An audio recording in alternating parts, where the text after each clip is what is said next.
Shu kunlarda Madinaga kelayotgan bo'lsangiz, o'zingiz bilan olib kelishingiz kerak bo'lgan eng zarur narsalar. Birinchisi, qalin nachosli kolgotka, chunki Madinada ertalab bomdodda shunaqa sovuq. Mana masyogunni kurtkani ichidan kardigan ham kiyib o'tiribman. Bitta kardigan ichida so'viysizlar, agar qalin kurtkangiz bo'lsa, olib olinglar, iloji bo'lsa uzunroq bo'lsin. Keyingisi albatta mana shunaqa chershkalar. Chunki agar kafelga o'tirib qolsangiz juda ham zax chiqadi. Xufton namozida ham kafelda o'tirib qolsangiz sovib ketasizlar. Bu chershkalar bilan bemalol yurib ibodatlar qila olasizlar.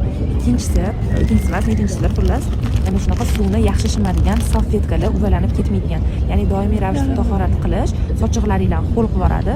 Rulon salfetkalar ba'zilari uvalanib ketadi. O'shani yaxshisini olib, mana shunaqa zip paketlarga solib, ryukzaklarga olib yurasiz.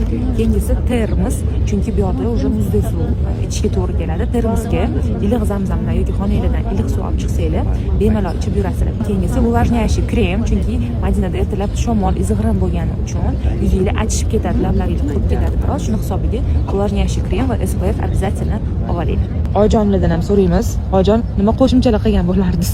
Faqat issiq kiyim olib kelaman.